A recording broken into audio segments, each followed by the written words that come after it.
అనుకుంటే దేవుని యొక్క ఉద్దేశం ఈరోజు మనం వినవలసిన కొన్ని మాటలు ఉన్నాయి. మనము ఆదికాండము 21వ అధ్యాయంకి వచ్చి ఆగిపోయినాం. ఈరోజు 22వ అధ్యాయం. ఆదికాండం 22వ అధ్యాయం. మనిషి నేను విశ్వాసము కలిగి ఉన్నాను అని చెబుతుంటాడు, కానీ ఆ విశ్వాసం అనేది ఎటువంటి విశ్వాసమైనదో అనేది ఈరోజు మనం తెలుసుకుంటున్నాం. దేవుడు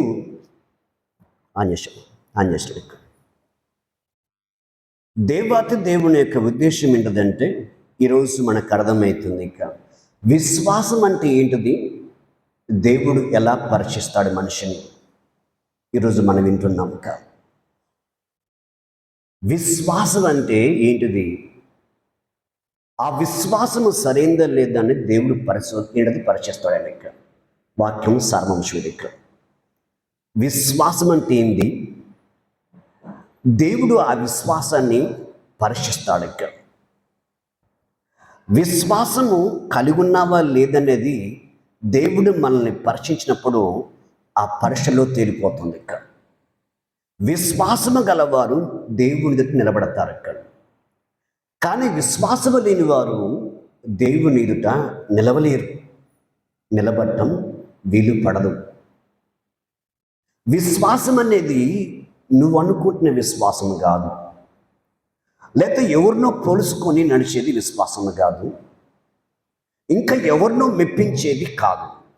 లేదు, అవసరానికి ఎడది దేవుని ఎదుట ఏదో అప్పటికప్పుడే ఇంకా నీతిమంతమైనట్టుగా ఎంతగానో మాటలో కానీ ఆ వస్త్రదండలో కానీ ఎంతగానో వంగి దండలు పెట్టడం లేకపోతే నమస్కారాలు చేయటం చాలా సున్నితంగా. అప్పుడు దాకా గొడ్డల్లాగా కత్తిలాగా ఏంటది కడుక్కున్న నోరు గొడ్డలకి కత్తి ముద్దు బారితే ఎలా ఉంటుందంటే కత్తి నరకదు కదా, ఆ స్థితికి అబ్బా నా నోట్లోంచి ఎటువంటి బూతు మాటలు రావు అన్నట్టుగా ఎంత వణికి ఎంతగా చూపిస్తారో అలాంటిది కాదు విశ్వాసం అనేది. విశ్వాసానికి పక్ష అది వాక్యానికి ఆధారమై ఉంటుంది. ఇక వాక్యానికి ఆధారము లేనిది అది విశ్వాసం ఎంత మాత్రము కాదు. మీటింగ్ పెట్టిన తర్వాత మీటింగ్లో శ్రమలు వచ్చినాయి, ఒక్కనే ఎదుర్కొంటూ వస్తున్నాను. ఇక ఆ టైంలో ఉన్న వాళ్ళు వచ్చి పరిచయం చేస్తారు. ఆ టైంలో ఏంటది కొంతమంది అలిగిన వాళ్ళు, కొంతమంది రకరకాలుగా చూద్దాం మన లేకపోతే ఆయనకి అర్థమైద్ది అని కొంతమంది ఈ రీతిగా చేస్తూ వచ్చినారు. ఇక్కడ నాకు అర్థమైపోద్ది, వాళ్ళ మౌనమే వాళ్ళ రాని విధానం నాకు అర్థమైపోయింది. అయినా కానీ దేవునితో నేను ఒక్కడే చెప్పిన ఆ మీటింగ్ నడిపిస్తున్న టైంలో ఎవరు వచ్చినా రాకపోయినా నువ్వు చెప్పిన పనులు నా చేత ఎంతవరకు నేను చేస్తాను ప్రభా, నేను ఎంతవరకు చేయగలను శక్తి కొలదిగా నేను చేస్తాను, నాకు తోడుగా ఉండు, నాకు సహాయం చేయి. ఇది నాకు నువ్వు అప్పగించిన బాధ్యతలు, నేను నీ దగ్గర నమ్మకంగా ఉంటానికి నాకు సహాయం చేయి, నాకు నేర్చుకుంటా. నాకు శక్తిని ఈ మనుషులు చేసే చేష్టలకి మనిషిగా కోపం వస్తుంది, ఈ కోపంలో ఎక్కడన్నా నోరు జారుతానేమో, లేదా ఎక్కడన్నా ఏడది పరిస్థితులు మారిపోతాయేమో, నాకు సహాయం చేయి, నాకు ఓర్పిమని దేవుని అట్లా ప్రార్థన చేసుకుంటూ దేవుని నాకు అప్పగించిన పనిలో ఏ మీటింగ్ కాకుండా ఆ మీటింగ్ జరిగించడానికి దేవుడు నాకు సహాయం చేసినాడు. ఈ మీటింగ్లో ఆరంభించిన కాంచేక ఇంకా తిక్క వేషాలు ఎంతోమంది వేస్తున్నారు, నా ముందు నటిస్తున్నారు. అది పురుషులు కానీ స్త్రీలు కానీ. నువ్వు నా ముందు కాదు నువ్వు నటించాల్సింది, నిన్ను దేవుడు చూస్తున్నాడు. నువ్వు మంచిగా చేస్తే మంచి ఉంటుంది, చెడు చేస్తే చెడే ఉంటుంది. సాతానుగాడు చేసిన పని ఏంటంటే మంచిని చెడగొట్టమే వాడి పని. బాగా గమనించాలి. సంఘము మంచిగా ఆలోచన చేస్తున్నప్పుడు సంఘాన్ని దేవుని యొక్క ఇడది ప్రణాళికలో తన సంఘాన్ని సరిహద్దులు విస్తారపరుస్తున్నప్పుడు దాన్ని పాడు చేస్తున్నావంటే, లేకపోతే ఆ పని ఏడిది ఆపే ప్రయత్నం చేస్తున్నామంటే, లేకపోతే ఆ పనికి ఏడిది ఫుల్ స్టాప్ పెట్టేసి తిక్క బాగా అణిగింది అనే సంకలెగరేస్తున్నామంటే నువ్వు అపవాది పక్షం నుండి దానికి ఎడది ప్రతినిధిగా పనిచేస్తూ దేవుడి పనులు ఆపే ప్రయత్నము చేస్తున్నావు. అపవాదికి ఏ శిక్ష పడుతుందో అదే శిక్ష మనకి పడుతుంది. పడదా లేదా? అపవాదిగా రాలేదు, సర్పం రూపంలో వచ్చి అవని ఆదామును మోసగిస్తే దాన్ని శిక్ష పడింది. దాని మాట వెన్నోలకు కానీ పడింది శిక్ష. నువ్వు ప్రశ్న వేదంతో పిల్లలు కందుగాక. దేవుడే ముందు సర్పాన్ని చెప్పించినాడు, ఆ తర్వాత స్త్రీని చెప్పించినాడు, ఆ తర్వాత తన భార్య మాటకు ఆదాముని చెప్పించినాడు. తప్పించుకోవాలి ఆడ తప్పించుకోలే. ఆడ తప్పించుకునేప్పుడు ఇక్కడ ఆడ తప్పించుకుంటాను. తప్పించుకునే మార్గాలు లేవు. సరే, మనిషిగా నేనేం చేయను. మొన్న ఈ మధ్య ఒక వ్యక్తి తిక్క పని చేస్తే ఏం చేయలేక నిరాశలాడు కూర్చొని చచ్చి ఆ మెట్ల మీద కూర్చొని కళ్ళ ముందు కారిపోతావని ఏడుస్తావని.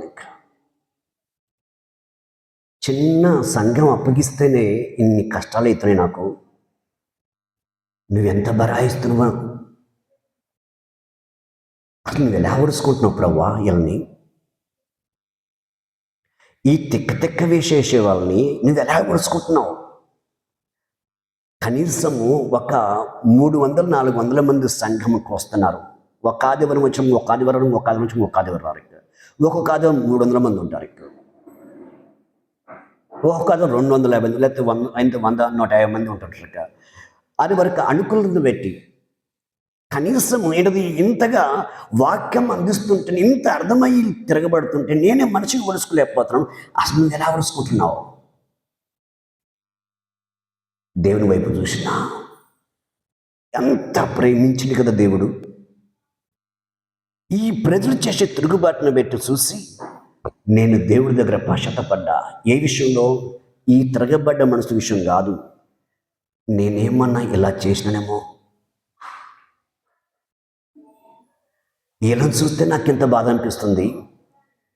నన్ను చూసి నువ్వు ఎంత బాధపడుతున్నావు కదా, నాకు తెలియకుండా తెలిసి నాకు నచ్చినట్టుగా నాకు తోచినట్టుగా ఎవరిని మెప్పించినందుకు ఇలా ఒకళ్ళ చేసినానేమో నాకు తెలిసి జ్ఞాపం చేసి ఒప్పుకుంటా, ఇంకా మళ్ళీ చేయను అని దేవుడు నేర్పిస్తున్న ఆ దారిలో వెళ్తున్నప్పుడు నేను ఏమై ఉన్నానో దేవుని ఎదుట నాకు అర్థమైపోతా ఉంది.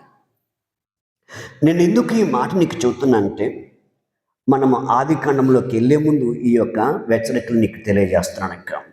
విశ్వాసం అనేది అది వాక్యానికి ఆధారమై ఉంటుంది. అది నీకు సంతోషం వచ్చినప్పుడు విశ్వాసం కాదు, నీకు దుఃఖం వచ్చినప్పుడు విశ్వాసం పోగొట్టుకోవడం కాదు.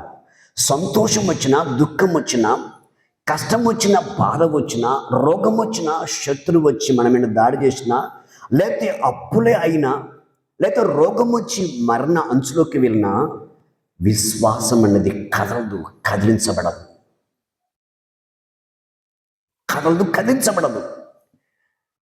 ఎందుకు? ఈ భూమిన ఆయనే సత్యవంతుడు, ఆయనే పరిశుద్ధుడు, ఆయనే నీతిగల దేవుడు, ఆయన న్యాయమూర్తి. ఇంకా ఆయన తప్ప ఈ భూమి మీద దేవుడు అనే పదానికి ఎవరు లేరు, ఎవరు చంద్రగాని.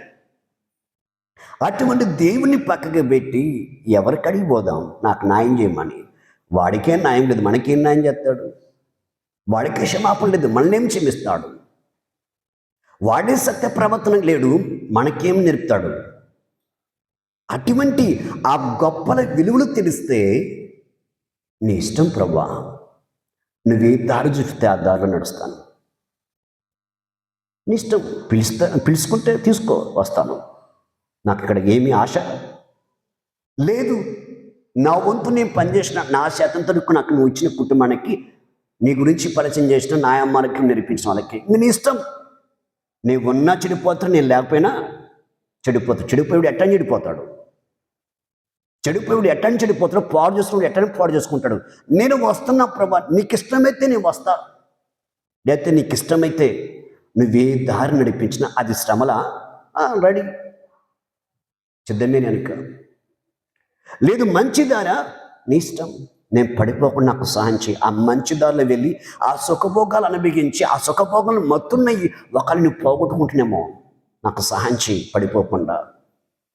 ఈ రీతిగా దేవుణ్ణి అడుగుతుండాలి. ఇక ఈ రీతిగా నేను దేవుడి దగ్గర నేర్చుకుంటున్న విధానం ఇది. ఇక బాగా శ్రమలు వచ్చినప్పుడు ఓ పక్క కుటుంబ సమస్యలు, ఓ పక్క సంఘం సమస్యలు, ఓ పక్క అప్పుల యొక్క సమస్యలు, తిరిగి ఒక పక్క ఈ సంఘమున యొక్క పరిస్థితుల్లో ఈ ప్రాంతంలో ఎదురెత్తున్న సమస్యలు, ఈ 4 సమస్యలు నా చుట్టుముట్టినప్పుడు తిరిగి నమ్మిన వారు నమ్మక ద్రోహం చేయటం, ఇవన్నీ కనబడుతున్నప్పుడు గుండెకి చాలా లోతైపోతుంది గాయం. అప్పుడు పాస్టర్ గారు నాకు చెప్పినప్పుడు నాకు అర్థం కాలేదు. బాప్తిసం తీసుకున్నాను, సంవత్సరమైంది, విశ్వాస జీవితం ఏ ఒక్క ఆదివారం నేను మానుకోలేదు.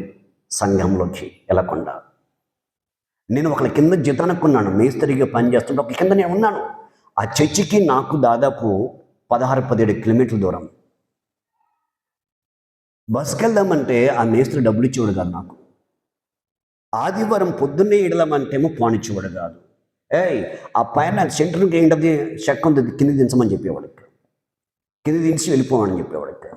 కానీ ఇంటికి వచ్చి ఆ చెక్క దించి ఇంటికి వచ్చేటానికి నీళ్ళు ఉండేవి కావు, తానం చేయడానికి నీళ్ళు ఉండేవి కావు. ఆ చెక్క స్లాబ్కి పెట్టిన చెక్క నల్లగా మసి ఉంటుంది, ఆవిరి ఉంటుంది, అట్నే ఉంటుంది.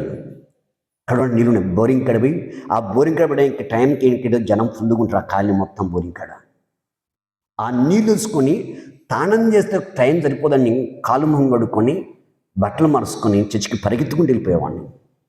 ప్రతి ఆదివారం దేవుడి మందిరంలో ఉన్నా. ప్రతి ఆదివారం దేవుడి మందిరం ఉంటమే కాదు, దేవుడి మందిరంలో చెప్పుల దగ్గర పరిచయం చేసిన. అదే కాదు, ఆదివారం రోజున అక్కడ పనిచేసిన కొంతమంది వాళ్ళ పనులు మోగించుకు త్వరగా వెళ్ళిపోతే బాత్రూంలు అంతా చండాలంగా ఉంటే వెళ్ళి బాత్రూమ్ అడిగేవానికి. బైకుల దగ్గర ఉన్నాను, పార్కింగ్ దగ్గర. ఒక్కొక్కసారి ఆదివారం ప్రార్థన అయిపోయిన తర్వాత అన్ని పనులు అయిపోయిన తర్వాత ఆడ ఇంకా చాలా పనులు ఉంటాయి. కార్పెట్లను మర్చేసి ఉంటుంది, అక్కడ వాళ్ళ పని వేరే ఉంటుంది, వేరే వాళ్ళకి సహాయం చేసేవాళ్ళకి. నైట్ ఇంటికి పోయడానికి 7:30-8 ఆ టైంకి అది నడుచుకుంటూ వెళ్ళిపోయేవానికి. కానుక వేద్దామంటే డబ్బులు ఉండేవి కావు. నేను ఈ మందిరంలో పనిచేస్తున్నానయ్యా, నా కానుకిదే. నేను ఆయన సెల్లో సమర్పించుకుంటూ నా కళ ఎక్కడైనా నాకు తెలియకుండా అహంభావం ఉందేమో, ఈ అహంభావం ఈ బాత్రూమ్ వెళ్ళి కడిగితే బయటకు వస్తుంది కదా నాలోంచి, లేదు చెప్పుల దగ్గర ఉంటే నాకు నాలోంచి బయటకు వస్తుంది కదా అని అహంభావం ఒకవేళ నాకు తెలియకుండా నాలో పనిచేస్తుందేమో, గర్వం పనిచేస్తుందేమో అని పరీక్షించుకుంటూ నన్ను తగ్గించుకుంటూ దేవుని సన్నిధిలో ప్రతిరోజు ఈ రీతిగా పరీక్షించుకుంటూ దేవుడితో సమాధాన పడుతూ నడుస్తున్న సమయాలు నాయక్. 2 సంవత్సరాల విశ్వాసం ఉన్నాను. 3వ సంవత్సరానికి దేవుడు తన పనికి నన్ను పిలుచుకున్నాడు. ఇంకా బైబిల్ ఏం రాయబడింది? తను తగ్గించుకునేవాడు వెచ్చించబడతాడు.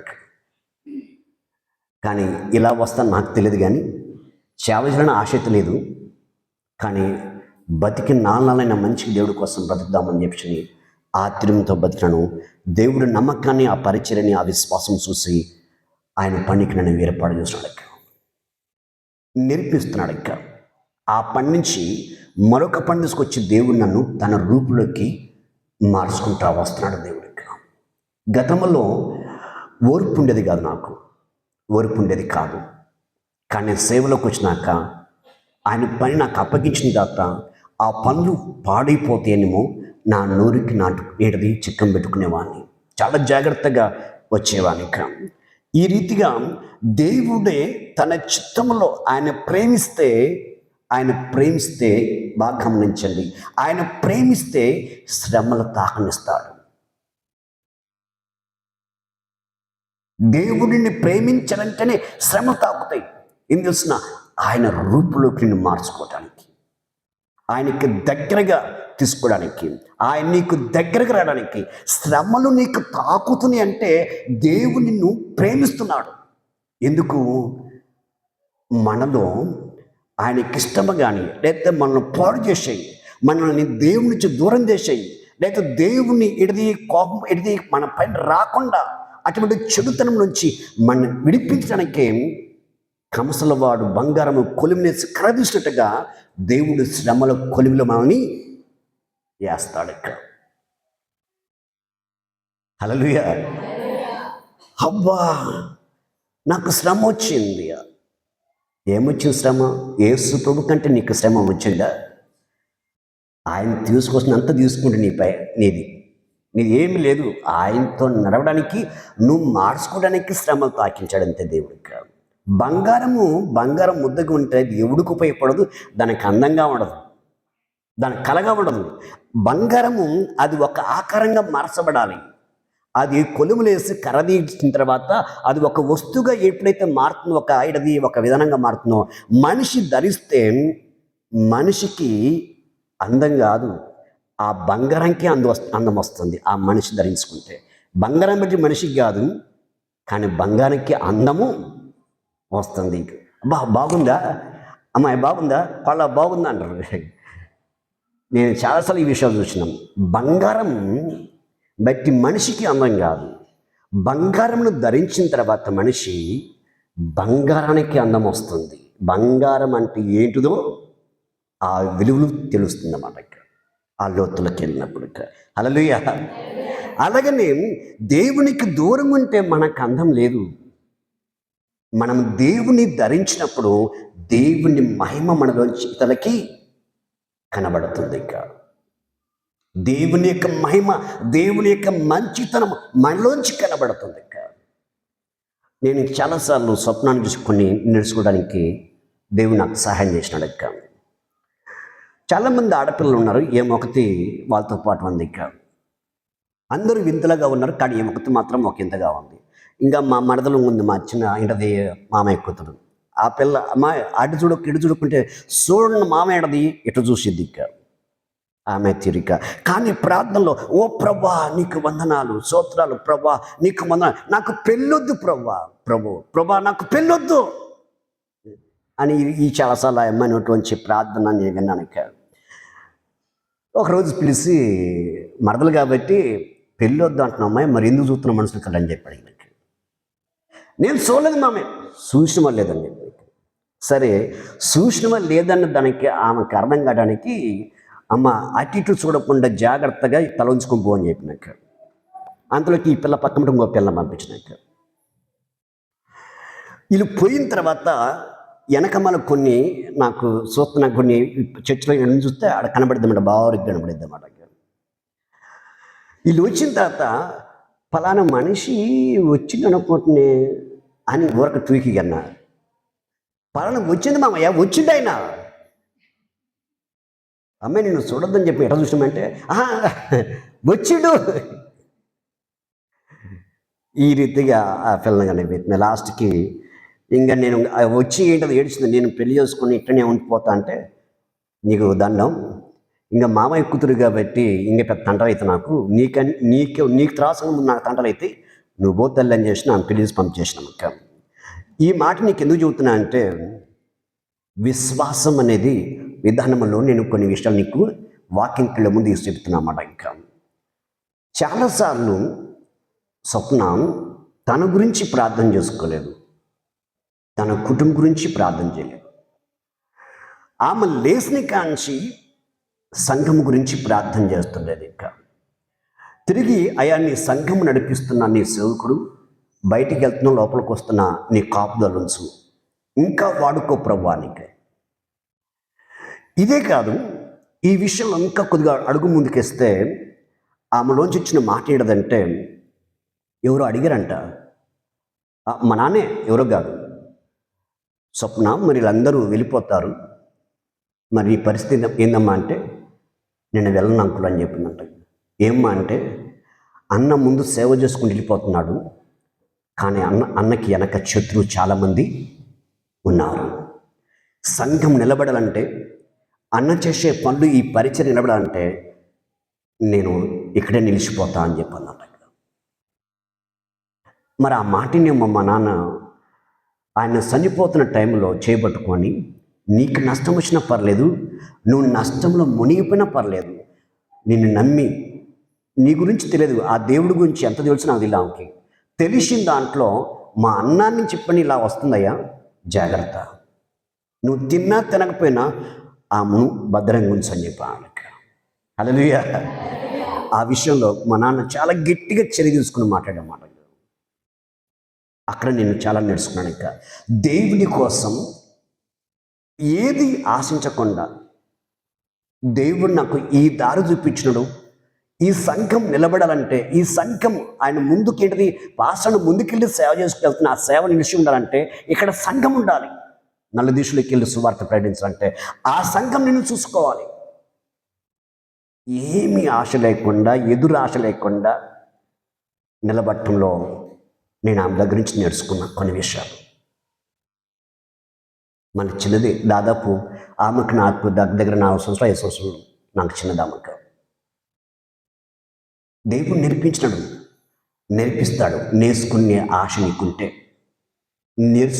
నీకుంటే దేవుడి కోసం బతకాలన్న ఆశ నీకుంటే దేవుడు నేర్పిస్తాడు. కొన్ని సమయాలలో మన పిల్లలను పెట్టిగా మనకు నేర్పుతాడు. ఇంకా మన ఇరుపక్కలను పెట్టి నేర్పుతాడు దేవుడు. ఇంకా తిరిగి మన సంఘంలో ఎవరైతే మంచి సాక్ష్యం కలిగి ఉంటారో ఆ సాక్ష్యం కలిగిన వారి చేత దేవుడు మనకు నేర్పిస్తాడు కొన్ని విషయాలు. విశ్వాసం అంటే సంఘము ఎన్నో శ్రమలో వెళ్ళిపోతూ ఉంది. ఎన్నో శ్రమలు, ఎన్నో దాడులు, ఎన్నో అవమానాలు, ఎన్నో నిందలు, ఎన్నో అపనిందలు, వాటన్నిటి నుంచి వెళ్ళిపోతున్నా కానీ ధైర్యంగా నిలబడి ప్రార్థిస్తుంది. ఒకరోజు నేను ఆమెను కూర్చోబెట్టి సంఘం కోసం ప్రార్థన చేస్తున్నాం, తిరిగి సంఘం నడిపిస్తున్న కాపర కోసం ప్రార్థన చేస్తున్నాం, సంఘంలో ఉన్న విశ్వాసుల కోసం ప్రార్థిస్తున్నాం, సంఘంలో పరిచర్యత్వాల కోసం రేయింబుగులు ప్రార్థన చేస్తున్నావు, అంత బాగానే ఉంది, నీకోసం ప్రార్థన చేసుకోమని అడిగాను. ఇదంతా నిలిచి ఉండాలంటే నువ్వు నిలబడాలి కదా. నువ్వు నిలబడాలని నీకోసం ప్రార్థించాలి. తిరిగి నీ కుటుంబం ఉంది, నిన్ను కన్నవారు ఉన్నారు, నిన్ను ప్రేమించేవారు ఉన్నారు, ఇక వారి కోసం నువ్వు ప్రార్థించాలి అని ఆమె కోసం ప్రార్థన చేసుకోమని, తిరిగి కుటుంబం కోసం ప్రార్థన చేయమని 1-4 సార్లు చెబితేనే అప్పుడు చేయటం మొదలుపెట్టింది. అన్న నాకు అలా రావట్లేదు అంటుంది. నా కుటుంబం కోసం ప్రార్థన చేసింది, అటువంటి నాకు ఆలోచన రావట్లేదు, నా కోసం ప్రార్థన చేసి నాకు ఆలోచన రావట్లేదు, సంఘం కోసం ప్రార్థించడం నాకు ఆలోచన మాత్రమే నాకు తీవ్రతుందని చెప్పాను. అంతా దేవుని పనిలో నిగ్నమైపోయింది. హల్లెలూయా. అక్కడ ఆమెలోంచి నేను నేర్చుకోవటం దేవుడు నాకు కొన్ని నేర్పించింది. సరే, ఇంకా మనం ముందుకు వెళ్దాం. విశ్వాసానికి ఆధారాలు, విశ్వాసం అంటే ఎలా ఉంటుంది అనే దానికి ఈరోజు మనం తెలుసుకుందాం. ఆదికాండం 22వ అధ్యాయం మొదటి నుంచి. ఆ సంగతులు జరిగిన తర్వాత అబ్రహామును పరిశోధించును. ఎట్లనగా ఆయన అబ్రహామును పిలవగా అతడు చిత్తం ప్రభానిను. అప్పుడైనా నీకు ఒకడైన కుమారుని అనగా నువ్వు ప్రేమించి ఇస్సాకును తీసుకొని మోరే దేశముకి వెళ్ళి అక్కడ నీతో చెప్పబోవు పర్వతములలో ఒక దాని మీద దాన బలిగా అతన్ని అర్పించమని చెప్పాను. హల్లెలూయా, హల్లెలూయా. ఎక్కడి నుంచి స్టార్ట్ అయింది ఆయన సేవ? ఆదికాండం 12 స్టార్ట్ అయింది. ఎవరిది? అబ్రాహాముది. అక్కడి నుంచి దేవుడు నేర్పిస్తున్నాడు. తనకి ఇవ్వబోతున్న ఏడాది కానాను దేశం, 4 దేశాలు సరిహద్దులు పొలిమేరలు నాటినాడు. అన్ని విధాలుగా చేసుకుంటూ అంతా అయిపోయిన తర్వాత లాస్ట్ పనిలో నేను ఇస్తాను నీకు కుమారుని అని చెప్పిన మాట దేవుడు కుమారుని ఇచ్చిండు. మాట ఇచ్చిన దేవుడు కుమారుని ఇచ్చిండు. కుమారుని ఇచ్చిన తర్వాత పాలు మరిచిన తర్వాత బాగా లేచి నడుస్తూ ఒక వీడికి వచ్చిన తర్వాత అబ్రహాముని ఏం చేసి పరిశోధించాడంట. నేను కుమారుని ఇవ్వనప్పుడు, లేకపోతే నేను ఆస్తులు ఇవ్వనప్పుడు ఏ విశ్వాసం కలిగి ఉండో ఈరోజు నేను అన్ని ఇచ్చిన అతనికి, కానీ ఇప్పుడు చూద్దాం అని పరిశోధించాడు దేవుడికి.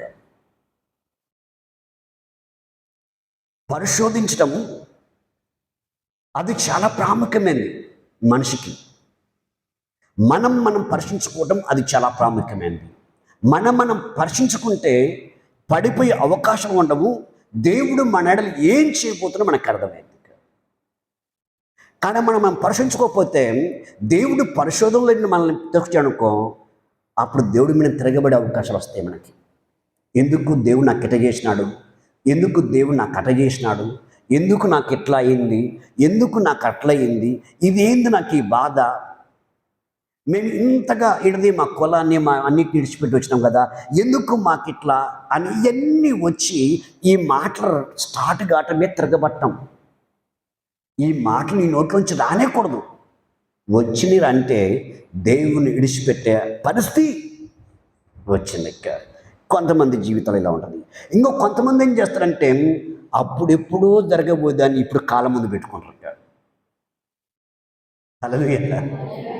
అప్పుడెప్పుడో జరగబోయేది, అప్పుడు జరగబోతున్న కరువు ఇప్పుడు రాలేదు, కానీ కరువు వచ్చేసింది. ఇప్పుడు అన్నీ బాగున్నాయి కానీ కరువు వచ్చేసింది. ఎందుకు వచ్చింది? అప్పుడెప్పుడో జరగబోయేది ఇప్పుడు వచ్చిందన్నమాట.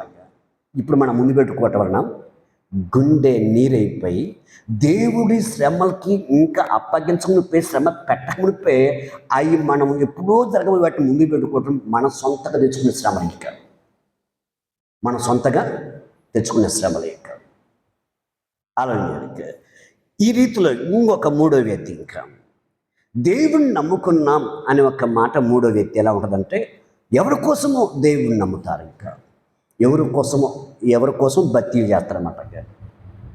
బత్తీల కొంతమంది ఏం చేస్తారంటే కొడుకు బాగాలేకపోతే తల్లిలో ఏంటది ఎవరో ఒకరు ఆ తల్లికి ఏంటో ఆ బిడ్డకి సంబంధించిన వాళ్ళు దేవుడికి మొరపెడతారు, అయ్యా నా బిడ్డని కాపాడమని. ఇది అట్లా ఉండదు. భక్తి ఎలా ఉంటుంది? ఒక్కొక్క వ్యక్తిలో ఎవరి కోసమో ఏంటది చేయడానికి వీళ్ళు ఆరంభిస్తారన్నమాట.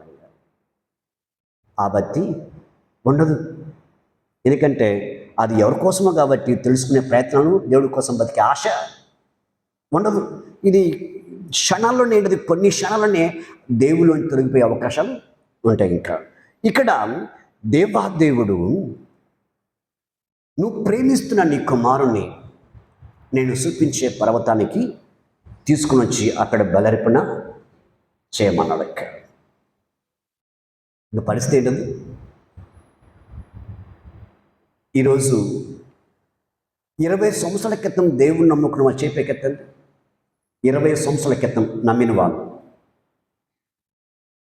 లేదు 15 సంవత్సరాలు, ఇప్పుడు సేవకు వచ్చి దాదాపు 26 సంవత్సరాలు పూర్తి అయిపోతుంది. రేపు ఫిబ్రవరి వస్తే 27 సంవత్సరం వస్తుంది. ఇక్కడ 15 సంవత్సరాలు నమ్మిన వాళ్ళు,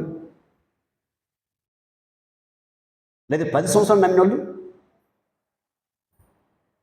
సరే, ఇప్పుడు అబ్రాహామును అడిగినట్టే ఒకవేళ మీ ఇంట్లో కుమారుని కానీ కుమార్తెని కానీ తీసుకురమ్మంటే ఏం చేస్తారు? మీరు ఏం చేస్తారు?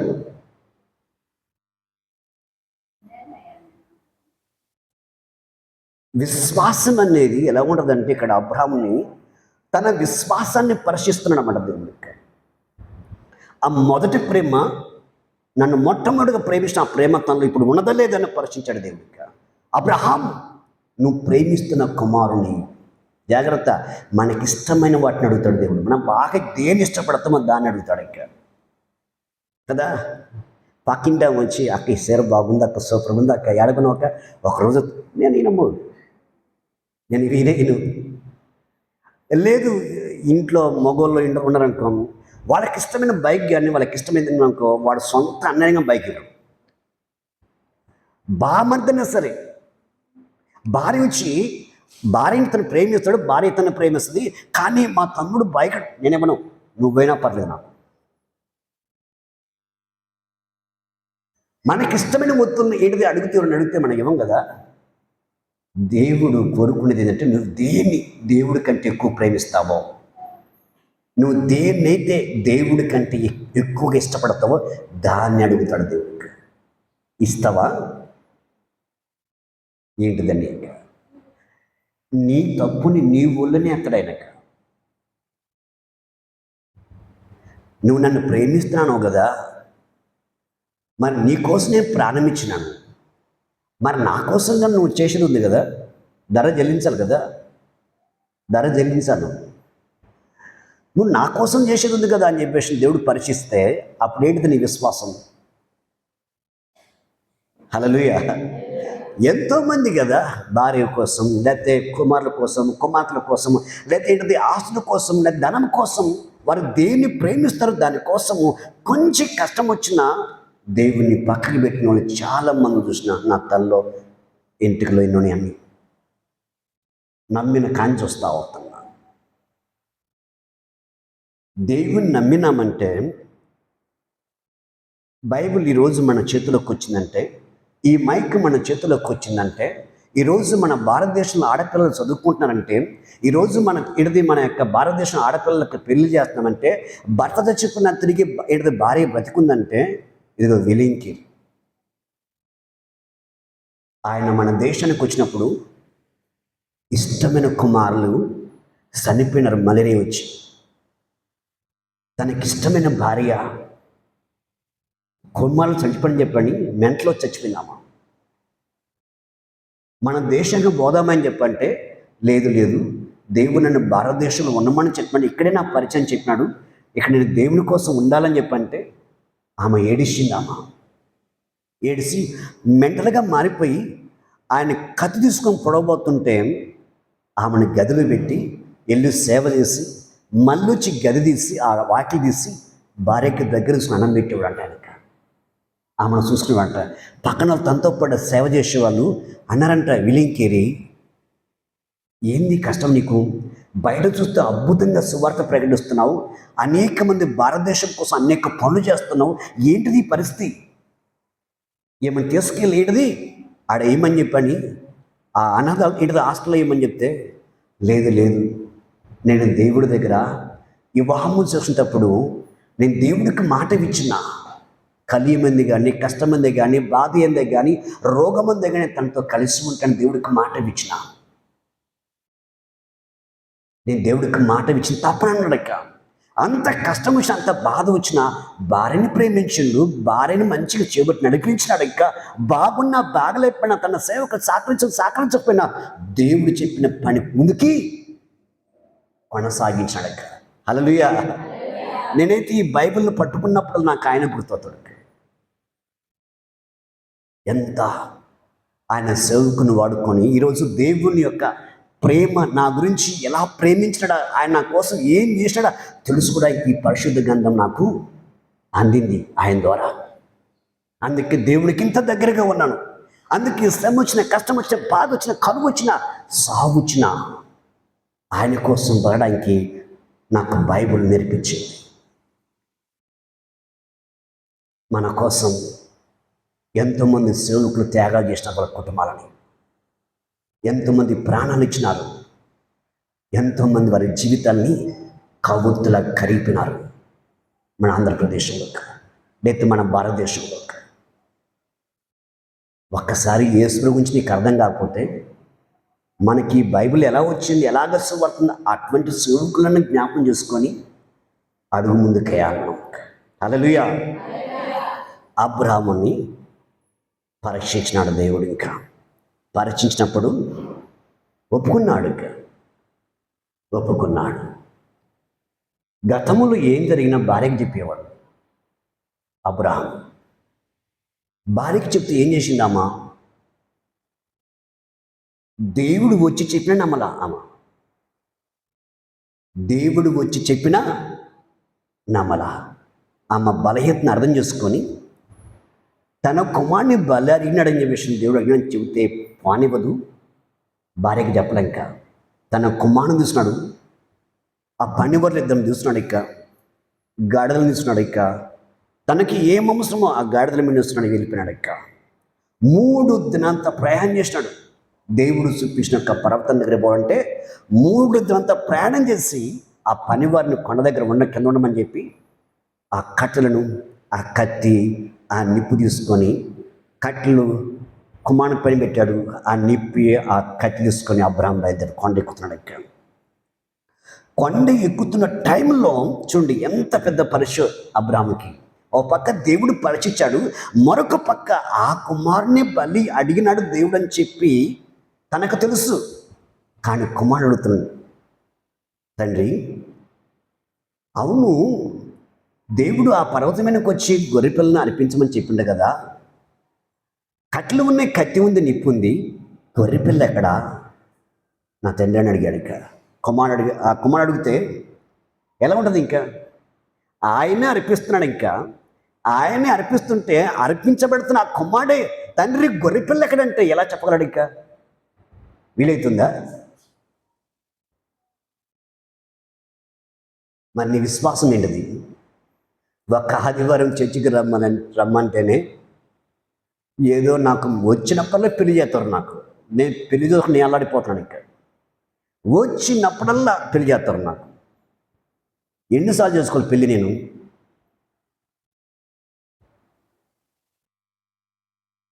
వచ్చినప్పుడు పెళ్లి చేస్తానమ్మా. ఏసమ్మ గారు, అమ్మ ఆదివారం చర్చిలో ఉండాలమ్మా అంటే సరే సరేయా సరే చెబితేనే. అప్పుడు వచ్చి ఎక్కడ పాస్టర్ ఎక్కడ అడిగాను పాస్టర్ తల ఫ్యాన్ చుక్క చేసుకో. ఇంకా మంగళమే మంగళము. ఆ పక్క ఈ పక్క దండం మనసి. ఏంటిది భక్తి? అదే నా విశ్వాసం అంటే. 3 దినాంత ప్రయాణం చేశాడు అబ్రహాం. ప్రయాణం చేసి ఆ ప్రయాణం చేస్తున్న ఏంటది, ఆ కొండ ఎక్కుతున్నప్పుడు దేవుని సన్నిధిలో తన కుమార్ని బలి అడిగిన ఆ కుమార్ని బలి అర్పించడానికి ఆయన ఎక్కుతున్నప్పుడు కుమారుడు అడిగినాడు, తండ్రి దాన బలి అర్పించడానికి కట్టెలు ఉన్నాయి, నిప్పు ఉంది, కట్టె ఉంది, బలికి గొర్రెపిల్ల ఎక్కడని చెప్పంటే దేవుడే చూసుకుంటాడు అడగ. విశ్వాసంతో ఆయనకి అర్థమైంది, దేవుడు నన్ను పరీక్షిస్తున్నాడు. నాకు ఇచ్చిన కుమారుణ్ణి తీసుకోడాయన అని ఏదో సంకల్పన జరుగుతుందని వెనక్కి తీయకుండా అడుగు ముందుకేసి తన కుమారుడు అడిగినా కానీ ఆ మాటల్లో వెనుక లేకుండా నిన్నే అడిగిన కుమారుడా అని ఎడవలేదు. ఈ విశ్వాసం లేని ఏడుపులు, ఈ భక్తి లేని ఏడుపులు అన్నీ కాదు. కొండ ఎక్కిన తర్వాత బలిపీఠం కట్టిన తర్వాత కట్టెలు వెరిసిన తర్వాత కొమ్మని దగ్గరికి పిలిచాడు. ఇంకా 2 చేతులనికి తీసుకొని కట్టి ఆ యొక్క బలిపీఠం అతన్ని వంచి కత్తి తీసుకొని ఆ కొమ్మాన్ని ఎడుతూ చంపబోతున్న టైంలో అబ్రహాం, నీ కుమారుని మీద కత్తి వేయకు. ఇందువల్ల నాకు అర్థమైంది, నా ఇందు నువ్వు భయభక్తులు కలిగి ఉన్నావని ఇందువల్ల నేను తెలుసుకుని ఉన్నాను. దేవుడికి తెలుసు ముందు కాలానికి జరగబోతున్న దాని గురించి అర్థం కావడానికి, మనం చదువుకోవడానికి, మనం విశ్వాసం అనేది ఎలాగా నడుచుకోవడానికి దేవుడు ఈ రీతిగా కొనసాగించి లేఖనాలు మనకు రాయించడం. ఆ రోజు అలా దేవుడు చేయకపోతే, ఇలాగ లేఖనాలు రాయిపోతే మనం ఎలా చదువుకోవడానికి వీలవుతుంది? ఎలాగ మనం ఉండడానికి వీలవుతుంది? ఇప్పుడు విశ్వాసం అంటే ఏంటిది? హల్లెలూయా. ఏంటిదమ్మా విశ్వాసం అంటే? ఇంకో కొంతమంది దేవుణ్ణి అవసరం కోరుకుంటారు. ఇంకో కొంతమంది పాస్టర్ గారిని ఇంకా లోకు ఆయనకు దొరికేది. కుక్కకు కానీ భయం ఉండదంట పాస్టర్ వీధిలో పోతుంటాయి. బుడతగా అంట ఇటు ఊపిద్దంట. అదే తొండ బుడత ఏంది ఊపేది. ప్రతి వారికి లోకు పాస్టర్ అంటే ఇంక ఇంట్లో భర్త తగ్గినా, భార్య తగ్గినా, పిల్లలు తగ్గినా, జలుబు చేసినా అన్నా పాస్టర్ అన్నా ఏంది మాకు ఈ కర్మ, ఎందుకు మాకు ఈ కష్టాలు? వా ఏమి విశ్వాసమో ఏం భక్తో. నాకు ఇంక ఫోన్ ఎత్తలేక ఈ గోడ నొప్పి వచ్చింది. ఇప్పుడు అంతకుముందు ఈ గోడ నొప్పి ఉంది, ఇప్పుడు ఈ గోడగా నొప్పి వచ్చింది. నైట్ పండుకోవాలంటే కాసేపు ఈ గోడ మీద, కాసేపు ఈ గోడ మీద. ఇంకెక్కువ టైం ఏ గోడ మీద పడుకుని కష్టమైంది నాకు. లేపి ఆ ఫోన్ పట్టుకోనికి. సరే ఎత్తిన తర్వాత 10 నిమిషాల్లో ఇంటికి ఆపుతారా? ఇది మన సౌభాగ్యం గుర్తొస్తుంది. ఇంకా ఇప్పుడే నేను మనసు నుంచి లేచిన కానీ ఎక్కడ పోయినా గుర్తులే అంటారు. ఇటువంటి యొక్క విధానం. కానీ అబ్రహాం, చదువుదాం కింది మాటలు. ఇంకా 3వ వచనం పెట్టండి. తెల్లవారినప్పుడు అబ్రహాం లేచి తన గాడిద గంట కట్టి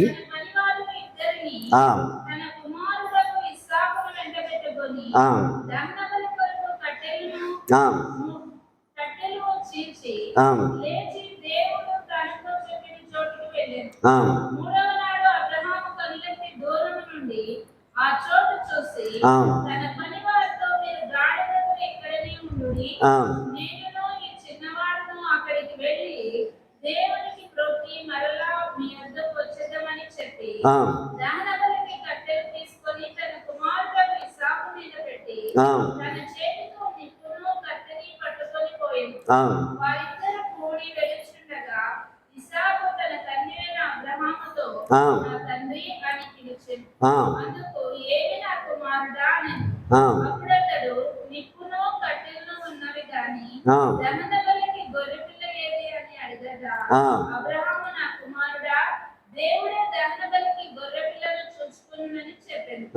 అలాగే వారిద్దరు కూడి వెళ్ళి దేవుడు అతనితో చెప్పిన చోటికి వచ్చినప్పుడు అబ్రహాము అక్కడ బలిపీఠమును కట్టి కట్టెలు చక్కగా పేర్చి తన కుమారుడు ఇస్సాకును బంధించి ఆ పీఠము పైన ఉన్న కట్టెల మీద ఉంచింది.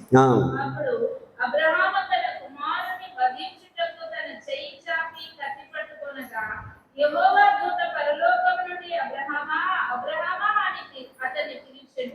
అందుకు అతడు చిత్తము ప్రభువా అనెను. అప్పుడు ఆయన చిన్నవాని మీద చెయ్యి వేయకుము, అతన్నేమీ చేయకుము, నీకు ఒక్కడైన నీ కుమారుని నాకియ్య వెనుతీయలేదు గనుక నీవు దేవునికి భయపడవాడవని ఇందువలన నాకు కనబడుచున్నదని. హల్లెలూయా, హల్లెలూయా. నువ్వు దేవునికి భయపడుతున్నావని ఇందువల్ల నేను తెలుసుకొని ఉన్నాడక. మరి దేవుడి భయం ఉంటే మనుషులకి ఎందుకు భయపడతావు? దేవుని భయం ఉంటే తప్పులు ఎందుకు చేస్తావు? దేవుని భయం ఉంటే దేవుడి మీద ఎందుకు తిరగబడతావు? దేవుని భయం ఉంటే దేవునికి ఇచ్చిన కుటుంబానికి ఎందుకు దేవుని ఉగ్రత తీసుకుంటావు?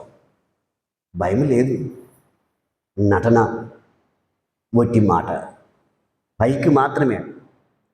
ఒక ఆమె తేలుగుంటూ వచ్చింది. అమ్మ మంచిగా ప్రార్థన చేసుకుని దేవుడిని తెలుసు కదా, ప్రభువా నా తప్పులు క్షమించమని అడుగు అని చెప్పంటే నేనేం తప్పులు చేయలేని చెప్పాలి. తర్వాత మళ్ళీ ఏమంటుంది, దేవుడంటే నాకు చాలా భయమై అని చెప్పంటుంది. దేవుడంటే భయం ఉంటే భర్తను ప్రేమిస్తావు, కుటుంబాన్ని ప్రేమిస్తావు, కుటుంబాన్ని కట్టుకుంటావు, దేవుడి గురించి నీ భర్తకి పరిచయం చేసుకుంటావు.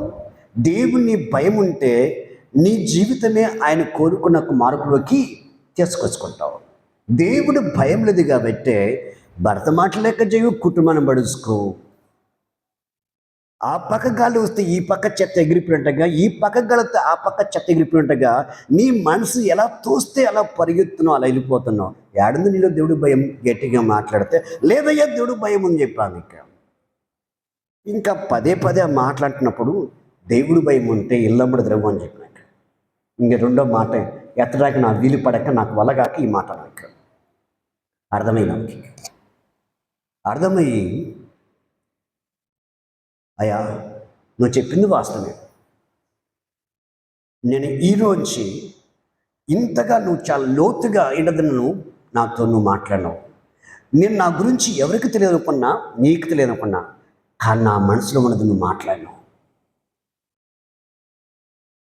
నా భర్త ముందు నటిస్తున్నా, నా కుటుంబం ముందు నటిస్తున్నాను, కానీ ఈరోజు ఆ నటన బట్ట వెలుగు నాతో నువ్వు మాట్లాడు, నీ మాటలు నాకు వినబడుతుంది, కనబడుతుందని చెప్పని ఈరోజు ప్రతి చెడుతనము, దుర్మార్గత, ప్రతి పాపం విడిచిపెట్టి నేను దేవునికి భయపడతాను, నా కుటుంబాన్ని దేవుని నిలబెట్టుకుంటా అని చెప్పి అందరికి చూద్దామని ప్రార్థన చేసి పంపించేసినాను. ఒక 4 వారాలు వచ్చింది, ఇంకా లేదు, ఇంకా లేదు. ఎందుకంటే లోకం అయస్కాంతం కంటే భయంకరమైన ఆకర్షణతో ఉండదు. అది లోకము ఎలాంటిదంటే చాలా భయంకరమైనది ఆకర్షణ. దేవుడి మందు ఉన్నప్పుడు ఒకలాగా ఉంటాం, బయటికి వెళ్ళి నాకు మరొకలాగా అది మనం లాగిద్దన్నమాట, లాగిద్ది.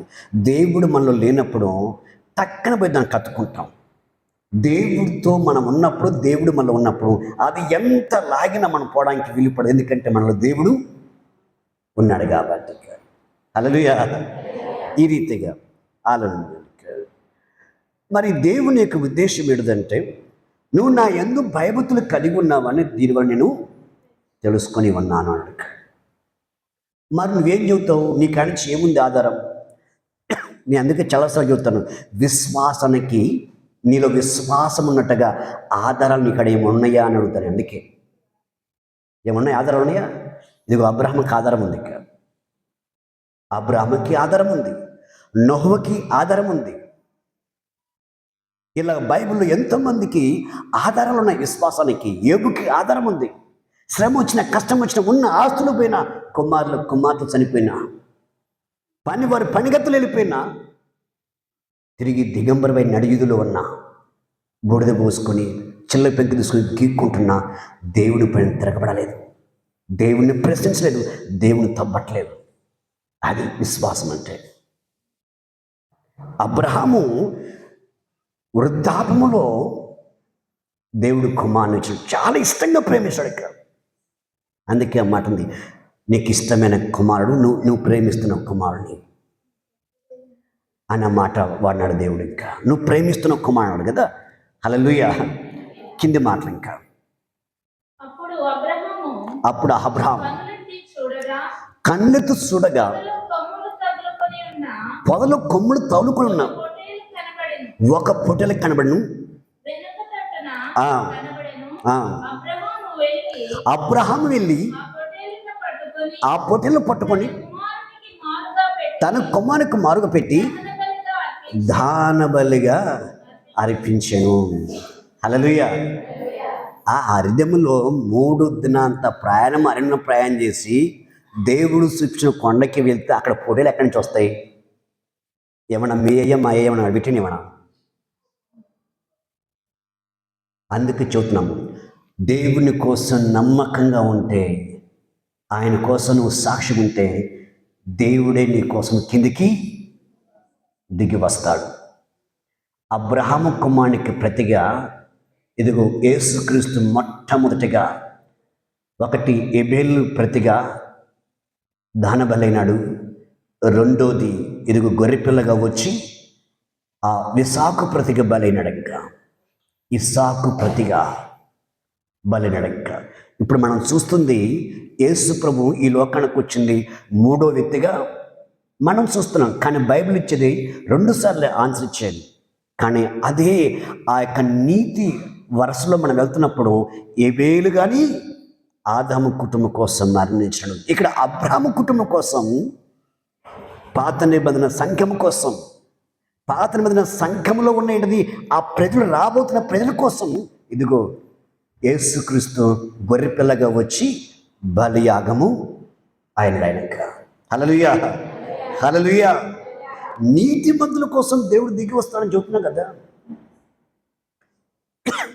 నీతిమంతుల కోసం దేవుడు దిగి వస్తాడు ఖచ్చితంగా. గొర్రెపిల్ల రూపమో, లేదా మనిషి రూపమో, లేదా దేవదూతల రూపంలోనో ఏదో ఒక రీతికి వచ్చి మనల్ని ఆదుకుంటాడు దేవుడు ఖచ్చితంగా.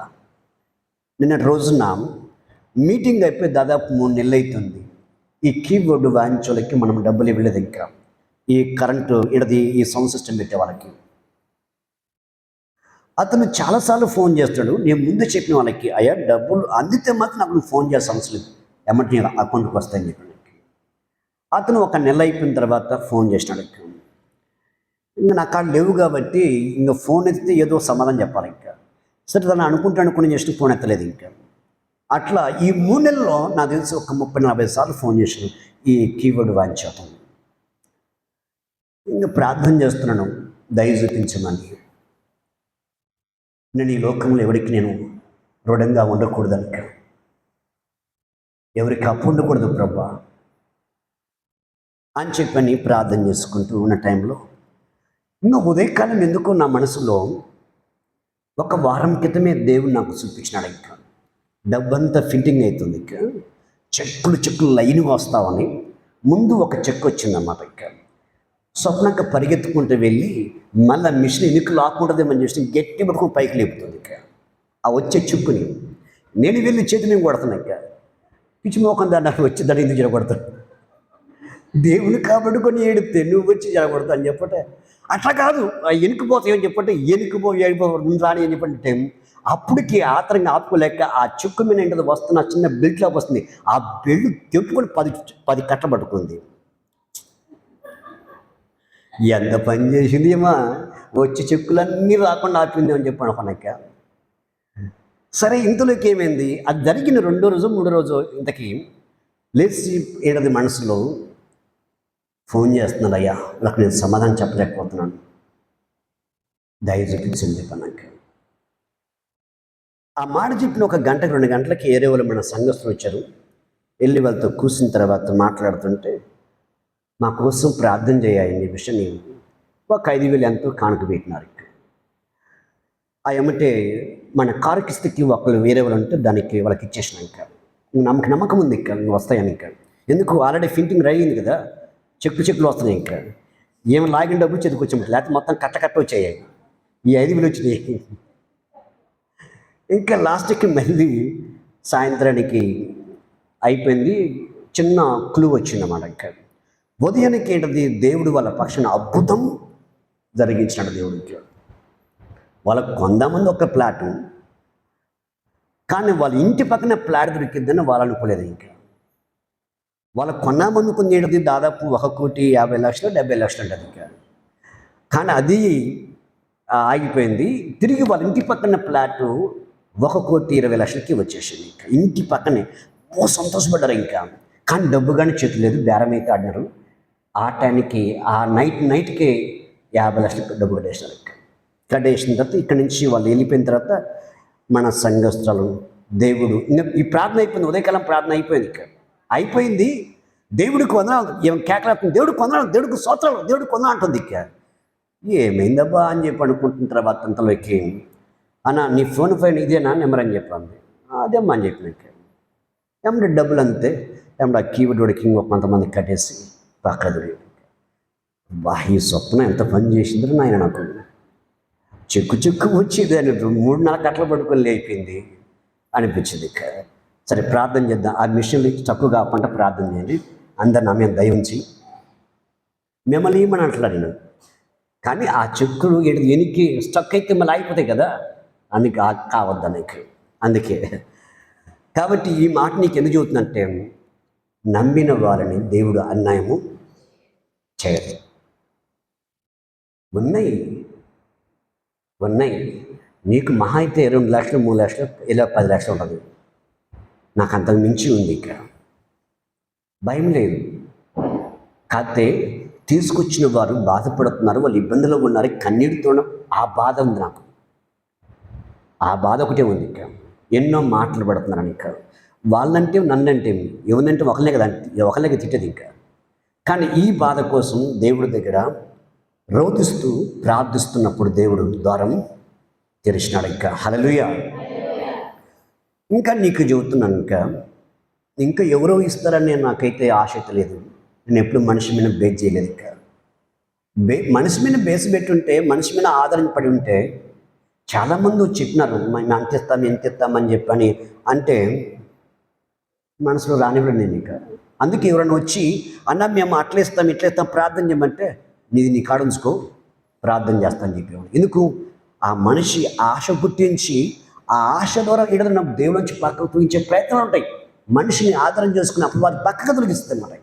అందుకే మనిషి నా ముందు మాట్లాడివ్వనక, ఆ మాటల్ని పలకనివ్వనక. అందుకే నీకు చెబుతున్న మాట ఏంటంటే, నమ్మిన దేవుడు, విచ్చిన దేవుడు మళ్ళీ నిన్ను మట్టిపాలు కానీ అవమానపాలు ఎంత మాత్రము చెడు. అబ్రాహామును చేయలా. అబ్రహాము నమ్మిన దేవుడే మనం నమ్మినాం. మనం నమ్మిన దేవుడే అబ్రహాము నమ్మిడు కదా. అబ్రహాం విశ్వాసం కలిగి ఉన్నాడు. కానీ మనం కానీ అటువంటి విశ్వాసం కలిగి ఉండాలి. అబ్రహాము జీవితంలో ఎన్నో శ్రమలు వచ్చినాయి. అబ్రహాం చెప్పినాడు, దేవుడు నీకు నాకు కలిగిన కుమారుడు ఒక ఇస్సాకుని ఇవ్వబోతున్నాడు అని చెప్పిన. నమ్మలామా? అపనమ్మకంలోంచి ఆగర్ని తీసుకొచ్చి ఈ ఆగర్ని నీకు భార్యకి ఇస్తున్నా, మనకు సంతానము కలగజేసిద్దని చెప్పాడు. అబ్రహాం ఎంత చెప్పి తీసుకుపోతే సరిపోతాడు. కుమారుడు పుట్టిన తర్వాత ఆగరకు పుట్టిన తర్వాత కొన్ని రోజుల తర్వాత శారాకు పుట్టింది. శారాకు పుట్టిన కుమారుడు పుట్టిన తర్వాత ఈ ఆగర వద్దు, ఈ ఆగర కుమారు మన ఇంటికి వద్దా అంటే దేవుడి దగ్గర పరిగెత్తుకుంటూ వచ్చింది. ఏం చేయాలి ప్రభు అంటే ఆయన చెప్పిన మాట అయిన మాడక. హల్లెలూయా. కానీ అబ్రాహాంకైతే బాధ ఉంది. ఏం బాధ? అనవసరంగా ఏంటది ఈ ఆగర్ని భార్యగా తీసుకోకపోతే ఎంత బాగుండదు కదా అనిపించింది పాపం ఆయనకి. చాలా చింతపడ్డాడు, చాలా బాధపడి దుఃఖించాడు. కానీ దేవుడు దీవించినాడు. అబ్రహాము దుఃఖాన్ని దేవుడు దీవెనకరంగా మార్చినాడు.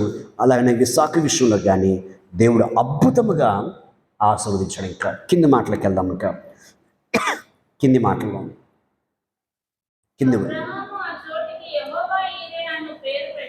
అబ్రాహాము ఆ చోటకి యెహోవా ఈరే అని పేరు పెట్టాను. అందుచేత యెహోవా పర్వతం మీద చూసుకున్నాని నేటి వరకు చెప్పబడను.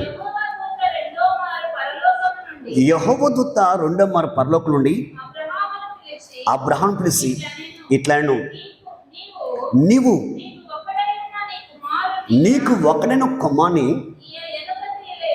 వెనుక తీయలేదు. ఈ కార్యం చేసిన నేను నిన్ను ఆస్వాదించి ఆకాశం నక్షత్రం వల్లే సముద్రం తీరం మొదలి ఇసుక వలను నీ సంతానము నిశ్చయముగా విస్తరింప చేసేదను. హల్లెలూయా. ఇప్పుడు అబ్రాహాముకు వరకు వచ్చింది, ఆశీర్వాదము వచ్చిందా? దేవుడు పరీక్షించినాడు, పరీక్షలో నిలబడ్డాడు, దీవించినాడు. ఇక నువ్వు దేవుణ్ణి ఎదుట నిలబడకుండా, దేవుడు నీకు చూపించిన దారిలో నడవకుండా నన్ను దీవించు ప్రభు, నన్ను ఏమి తూతూ మంత్రాలయ్యి అప్పటి అంటారు కదా, ముతక శాస్త్రంగా ఏంటది పలుకుతారు కదా, మంత్రాలకి చింతకాయలు రాలుతాయా? అబ్రహాముని దేవుడు పరీక్షించినాడు, నిలబడ్డాడు. రెండో మారి దేవుని యొక్క దూత అబ్రహాము పలకరించింది, నువ్వు నా ఎదుట నీ కుమార్ని నేను అడగట వలన వెనక్కి తీయలేదు నువ్వుక, అందు నిమిత్తమే నేను దీవిస్తున్నానక్క. దేవుడు మనల్ని దీవించాలంటే ముందేమొస్తుంది? పరీక్ష. పరీక్ష ఎలా ఉంటుంది? అబ్రహాముకి తగిలిన ఇడది ఆ దెబ్బలు తగ్గుతాయి. అటువంటి పరిస్థితులు వస్తాయి. చాలామంది నేను ప్రార్థన చేస్తున్నా, నేను ఉపవాసంలో ప్రార్థన చేస్తున్నా, అలా ఉండి ప్రార్థన చేస్తున్నా. కరెక్టే, నువ్వు అడుగుతున్నా కరెక్టే. దేవుడు నువ్వు ఏమైతే అడిగినవో ఆ అడిగిన తర్వాత నీకు ఇవ్వబోతున్నప్పుడు దేవుడు నిన్ను పరీక్షిస్తాడు. ఇది మనకు వాస్తవం. విశ్వాసం అనేది వాక్యానికి ఆధారమై ఉంటుంది. నీకు నచ్చినట్టు కాదు, నీకు తోచినట్టు కాదు, ఎవరికి నచ్చినట్టు కాదు, ఎవరిని మెప్పించేది కాదు విశ్వాసం అంటే. అబ్రహాముని దేవుడు పిలిచిన తర్వాత ఎన్నో శ్రమలు వచ్చినాయి. ఇంకొకటి తెలుసా అబ్రహాం విషయంలో ఏం తాకిందో? అబ్రహాము సేవలోకి వచ్చిన తర్వాత కరువు వచ్చింది కానాను దేశంలో. కానాను దేశంలో కరువు వచ్చినప్పుడు ఐగుప్తు దేశానికి వెళ్ళాలి అనక. ఐగుప్తు దేశానికి వెళ్తున్నప్పుడు అబ్రహాముకి భయం వచ్చింది. ఎందుకంటే తన భార్యను బట్టి, నా భార్య చాలా అందగత్తి, ఆమెని బ్రతికించి నన్ను సంతరేమో అని చెప్పి భార్య దగ్గర మాట తీసుకున్నాడు. మనం ఐగుప్తు దేశానికి వెళ్తున్నప్పుడు నా భర్తను చెప్పగాకు, చెప్తే నన్ను సంత నుండి బ్రతికిస్తారు, వాళ్ళు నిన్ను స్వాధీనం చేసుకుంటారు. నా చెల్లని చెప్పు, అప్పుడు నన్ను బ్రతికిస్తారని చెప్పేసి మాట భార్య దగ్గర తీసుకుంటాడు. ఇంకా తీసుకున్న తర్వాత ఐగుప్తు దేశంలో ఆ యొక్క ప్రాంతానికి అడుగు పెట్టగానే రాజుకు సంబంధించిన వ్యక్తులు వచ్చి చూసి రాజును వెళ్ళి పొగుడుతారు. రాజా, మన దేశంకు ఒక అందగతి వచ్చింది, మన ఐగుప్తు దేశంలో లేదు అలాంటి స్త్రీ అని చెప్పాలి. ఎమ్మటే ఈయన కొద్దిగా మనిషి కామందు ఈయనది కలిగిన మనిషి కాబట్టి ఆ అబ్రహాము యొక్క భార్యని ఐగుప్తు దేశపు రాజు తన ఇంటికి పిలుచుకుంటాడు. ఇంకా ఎలా ఉంటుంది పరిస్థితి? ఎలా ఉంటుంది? ఎలా ఉంటుందమ్మా? ఎలా ఉంటుంది నేను చెప్తాను. నేను ఎప్పుడన్నా ఎవరన్నా ముందుకు వచ్చి ఎవరన్నా ఆడపిల్లకల్ని నేను ఇట్లా చూసి దేవుడు గురించి చెప్తున్నాను, మా భార్యకి బీపీ ఎక్కువైపోద్ది. ఇంకా మరి నీకేమీ ఎక్కువైద్దాం మరి. ఇంకా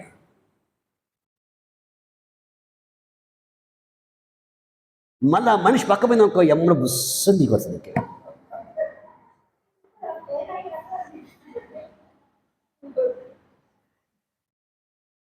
అప్పుడప్పుడు మన దేవుస్తున్నాడు అక్క, అబ్బా నేనే శ్రమలో ఉంటా, ఆయనకి నాకంటే శ్రమలో ఉండక్క, ఆయన భయంకరంగా శ్రమలో ఉండక్క. ఎప్పుడు వస్తుందో కష్టమో, ఎప్పుడు బాధ వస్తుందో తెలియదు. ఒకరోజు చాలా ఫ్రీగా ఉంటాడు, నేను కూర్చోంటాడు, కూర్చోంటాడు, కూర్చోంటాడు. ఆయనకి ఏ శ్రమ లేనప్పుడు చాలా బాగా నవ్వుతా కుసరగా నేను చెప్పన పనులు చేసుకుంటాడు, 4 బిందులు ఎత్తుకుంటాడు ఒకసారి. శ్రమ వచ్చిందంటే జాలిక నా మొహం చూడడు, చర్చిలో మొహం చూడడు, ఇంకెవరు మొహం చూడడు. ఆగు దేనిసన్నా ఆగినాడుకో, నేను పోవాలమ్మా అక్కడికి. వీళ్ళందరినీ గమనిస్తూ వస్తున్నాను అనక, ఈ శ్రమ నాకే ఉందా వీళ్ళకి లేదా అని అనుకుంటారు. అలా మీకు రావాలని అనుకోలేదు, కానీ వీళ్ళకి ఉందా లేదని చూస్తాను నేను ఇంకా. కానీ పాపము దేనికి కానీ చాలా శ్రమ ఉంది ఆయనకి.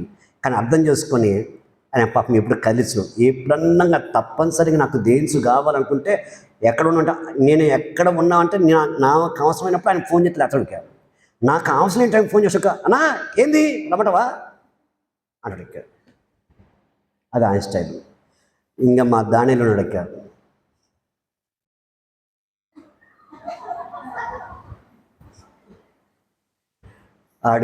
వాడు నవ్వుతున్నాయి అని నవ్వడు. ఇంకా ఆయన ఈ నడిగట్లో ఎవరు లేరు నాకు తెలిసి. ఆయన ఏం చేస్తుండో ఇవిడికి అర్థం కాదు, ఏం చేయబోతుండో ఇవిడికి అర్థం కాదు. సరే ఏదన్నా కొంప కడుతున్నాడా అని అర్థం కాదు, లేదా కొంప గూడుతుండే అర్థం కాదు. ఇక ఆయన ఇష్టం మనిషి. ఏమయ్యా మన మీటింగ్ పెడదామంటే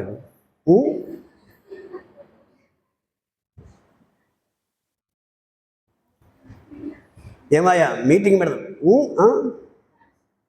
మీటింగ్ పెడదామా వద్దా ఏం లేదు. ఇక అందుకే ఆయన జోలుగాను. ఎందుకంటే ఆయన పలకలు ఒకటే, పలకలు ఇవ్వపోయినా ఒకటే. ఇక ఇది ఆయన పరిస్థితి. ఇక ఇంకో కొంతమంది ఉన్నారు ఇక, అబ్బో వాళ్ళు ఇంకా స్టైల్ ఇలా మించిన వాళ్ళు ఇంకా.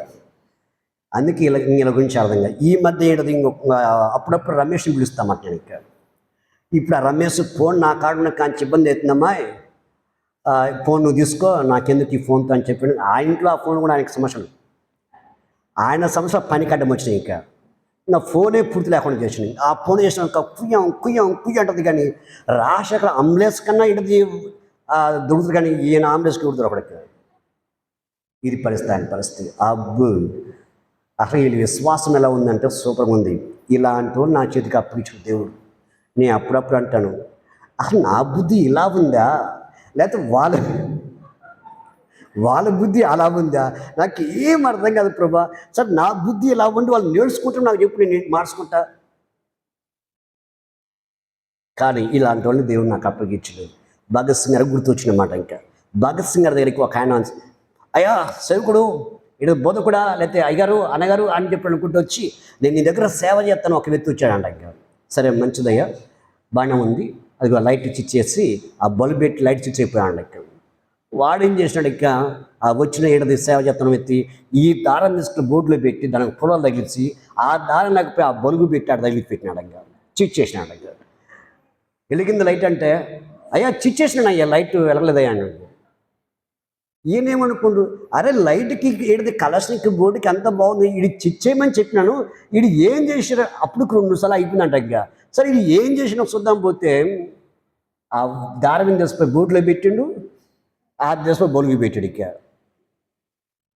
ఆ బల్బు సరిగి పెట్టిండా, ఒకటేమో తౌలుకుంది, ఒకటేమో కిందకి ఉంది. 2 తౌలితే కదా స్విచ్ చేసిన వెళ్తూ వచ్చేది, అది లేదు. ఇక అప్పుడు ఆయన చూసి అబ్బో మంచి సేవకుడు వచ్చినబ్బా నాకు అనుకున్నాడు. కనుక దేవుడి దగ్గరికి పోయి ఇదేంది ప్రభు అంటే, వాడు నా కుమారుడు, వాడికి నేర్పించమని అంటారు. నాకు నేర్చుకునేటివే నాకు చదవట్లేదు, సమయం జరిగిపోవట్లేదు, వీడికి నేనే నేర్పిస్తా అని చెప్పేసి అని అంటారు. అయితే ఒక సమయంలో ఆ యొక్క భగత్ సింగ్ గారు ఏం చేశారంటే, వాడికి ఎంతవరకు తెలుసు అంత ఆ పనులు చెప్పి వెళ్ళిపోయాడు. ఇంకా పలుచుగా అంట. ఒక 3 నెలలు పడుచుకోలేదంట అతన్ని. ఇంకా అక్కడ ఉన్న మనిషికి అప్పగించి ఇంకా మాట్లాడటం కానీ పలకరించడం ఏమి లేదంట. ఆయన పుస్తకం చదువుతుంటే ఇవన్నీ బయటపడతాయి మనం. ఇంకా లాస్ట్ ఫైనల్ ఏమైందంటే, అక్కడ నన్ను ఇక్కడే ఉండమని చెప్పిన భగత్ సింగ్ గారు అన్న, నన్ను ఇక్కడే ఉండమని చెప్పినాడు, నాకు ఏం చెప్పట్లేదు, సేవ నేను చేస్తాను వస్తే నాకు సేవగానే చెప్పట్లేదు, నన్ను ఇక్కడే ఉండమన్నాడు అని చెప్పిన ఆ పక్కన వాళ్ళతో అన్నాడు. అరే నీకు భగత్ సింగ్ గారు రాగానే చెప్పారా, నువ్వు సరిగ్గా చేయలేదు, అందుకే నేను దూరంగా పెట్టినరా అని చెప్పాను. ఎవరు పక్కన వాళ్ళకి. అప్పుడు మోకల మీద కూర్చుని, ఓ ప్రభా తండ్రి భగవంతుడా, నేను సేవకుడు చెప్పినంత చేయడానికి నాకు సహాయం చేయి, ఇంక దెబ్బ మాట వింటే ఎంత మాత్రం తప్పుడు చేయని ప్రభా అని అతను దేవుడికి సమర్పించుకొని దేవుడు అసలు ప్రార్థిస్తున్నప్పుడు క్రమంగా దేవుడు పనులు అప్పగించి ఈరోజు భగత్ సింగ్ గారు వెళ్ళినా కానీ ఈరోజు సంఘం నడిపిస్తుండే ఆయనకు. హల్లెలూయా, హల్లెలూయా. ఇంకనే అట్ట దూరం పెట్టలేను. ఇక వీళ్ళకి తెలుసు, దానిలకి వీళ్ళందరూ తెలుసు నేను ఈ అట్లేని దూరం పెట్టలే. చిన్నదానికి పెద్ద మనకి పిలుస్తాడు.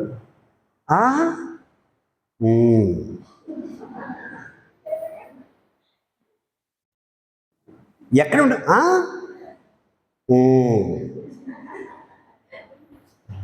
ఈ దేశమో హలో హలో ఆయన కనబడిద్ది.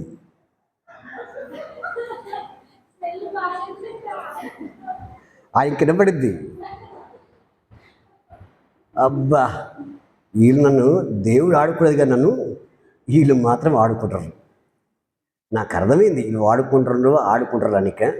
సరే బిడ్డలారా, మిమ్మల్ని వాడుకుంటారు దేవుడు, మీరు నన్ను ఏడది ఎట్లా ఆడుకుంటారో దేవుడు మిమ్మల్ని ఏడది ఆడుకుంటాడని అప్పగించేసి వదిలేసినాను.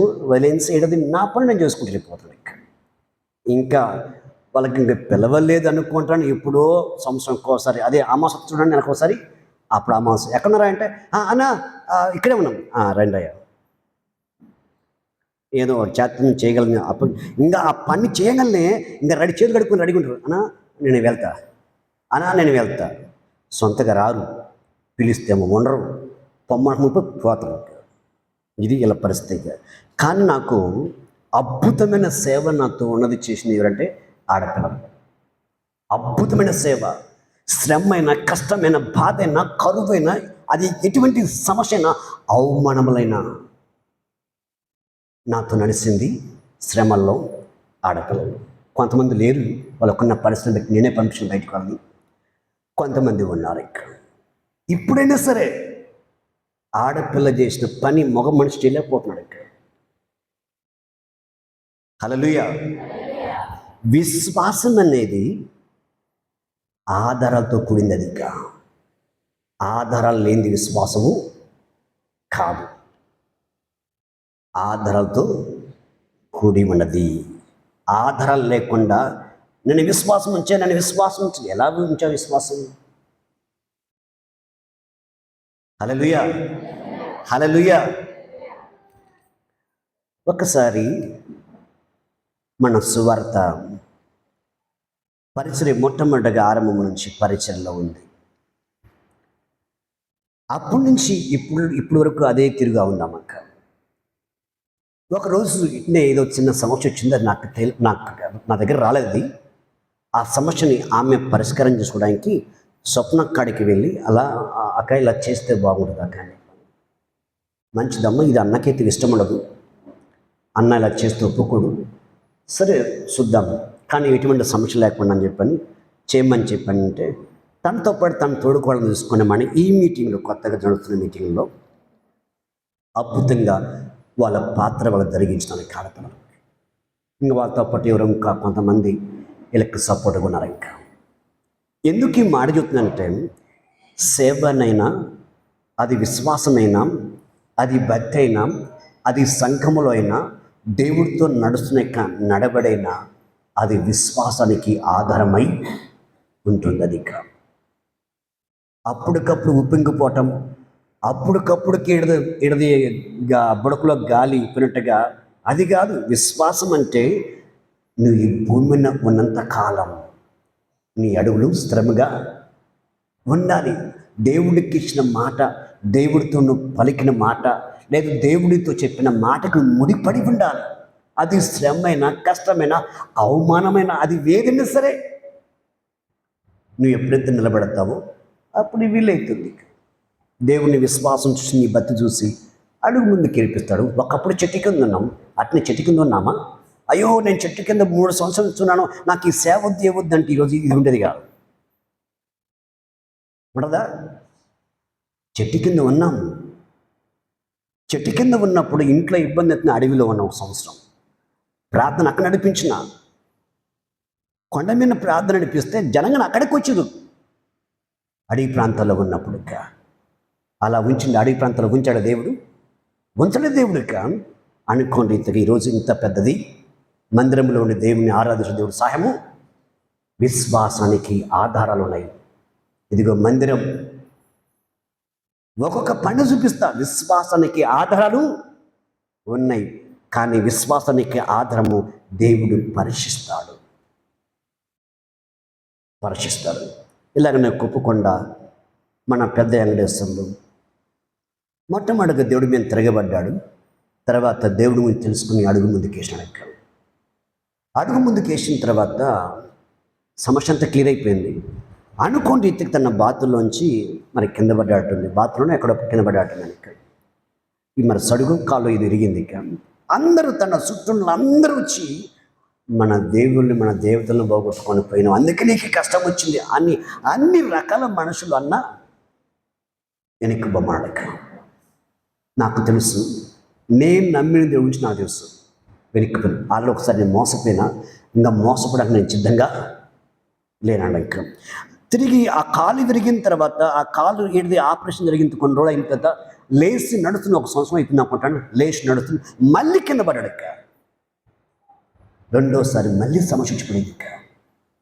బరువు మనిషి కాబట్టి నేను అనుకున్నా ఫస్ట్ సారి అంటే పడ్డాడు కాబట్టి సరిపోయింది.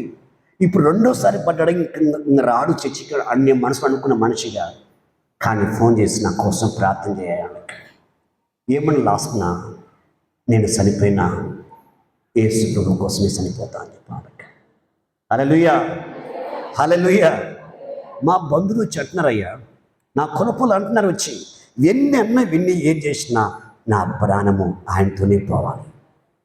ఆయనే దేవుడు. నాకు తెలుసు, ఒకప్పుడు తెలియక తిరగబడ్డాను, ఒకప్పుడు తెలియక దేవుడి మీద తిరగబడ్డాను, నా భార్య మీద తిరగబడ్డాను, సంఘం మీద తిరగబడ్డాను. ఇంకా అది జరగదని చెప్పాడు. ఆ నమ్మకం చూశాడు దేవుడు, ఆ నమ్మకాన్ని పరీక్షించాడు దేవుడు. ఒక్కసారి కాలు విరిగింది, మళ్ళీ విరిగింది. అవమానాలు ఎదురొచ్చినాయి, సమస్యలు ఎదురొచ్చినాయి, కుటుంబంలో సమస్యలు ఎదురొచ్చినాయి, కుమారుల వైపు నుంచి సమస్యలు వచ్చినాయి, బయట నుంచి సమస్యలు ఎన్ని వచ్చినా నాకు యేసు ప్రభు ఆడక అది చూసి, ఆ పరీక్ష చూసి దేవుడు లేవనెత్తాడు.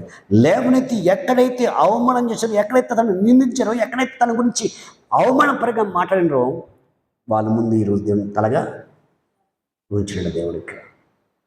పరీక్ష నీ విశ్వాసానికి పరీక్ష. విశ్వాసం అనేది వాక్యమసరమైన విశ్వాసం అనే దేవుని నమ్మితే మనుషుడు మనిషికి అమ్ముడువాడు. విశ్వాసం అనేది ఒక మనిషి కింద దాశతను తీసుకెళ్ళదు. విశ్వాసం అనేది ఒక మనిషికి అమ్ముడు బానివ్వదు, పాపానికి అమ్ముడు బానివ్వదు, వీటివంటి లంచగొండితనానికి అమ్ముడు బానివ్వదు, వీటివంటి కులానికి అమ్ముడు బానివ్వదు. విశ్వాసం అనేది నువ్వు నిజముగా దేవుడి పైన ఉంచితే నీ విశ్వాసం ఏం చేస్తుంటే దేవునికి దగ్గరగా చేస్తుంది, ఆయన రూపులోకి మారుతుంది, ఆయన యొక్క ప్రత్యక్షత మనకి తెలియపరుస్తుంది, ఆయన మహిమతో మనల్ని నింపి నడిపిస్తుంది. విశ్వాసం ఇది విశ్వాసం. కాబట్టి ఇటువంటి విశ్వాసము నువ్వు కలిగి ఉండాలి. శ్రమ వచ్చినా, కష్టం వచ్చినా, బాధ వచ్చినా, అప్పుడు నీ చుట్టుముట్టిన నీ వ్యాపారమే ఆగిపోయినా దేవుని కోసం ఇంకో పని ఏం చేయగలడైనా, ఆయనకు అసాధ్యమైనది ఏది లేదు. ఇలాగనే నాకు తెలిసిన ఒక ఆమె ఉంది, మంచి విశ్వాసి, దేవుని నమ్మనించి పరిచయం. ఆ విద్య నాకు అప్పుడప్పుడు ఎక్కడ పనుల దగ్గర కలుస్తున్నాం అంతే. ఇంకా కానీ అప్పుడప్పుడు ఏంటిది కలుస్తున్న ఈ వ్యక్తి నేను యేసుప్రభు నమ్ముకున్న తర్వాత వచ్చి యేసుప్రభు నమ్ముకుంది. ఈ అన్న నమ్మాడంటే సామాన్యంగా నమ్మడంటే ఇతను మంచి చేస్తాడని చెప్పేసి నా ఆలోచనతో ఆ మంచి దేవుని గురించి తెలుసుకోవడం ప్రయత్నం చేసిన వచ్చి వాక్యం వింటా ఉంది. వాక్యం విన్న తర్వాత దేవుని నమ్ముకున్న నాకు యేసుప్రభు కావాలి. యేసుప్రభుని నమ్ముకున్న తర్వాత తనకి పెద్ద పరీక్ష ఎదురైంది. ఏంటిది? 2 పిల్లలు పుట్టిన తర్వాత తన భర్త తన విడిసి ఇంకొక ఆమెను తీసుకుని వెళ్ళిపోయాడు. పెద్ద పరీక్ష. ఇంకొక ఆమె తీసుకుని వెళ్ళిపోయాడు. ఇందులోకి ఆ పనులు ఈ పనులు చేస్తూ నడుస్తూ ఉంది. ఈ భర్త బయటికి వెళ్ళిన భర్త 5 సంవత్సరాలు 6 సంవత్సరాలు పెట్టింది ఈ భార్య దగ్గర రావడానికి. ఇంతలోకి ప్రతి వాడికి లోకుపోయిందాము.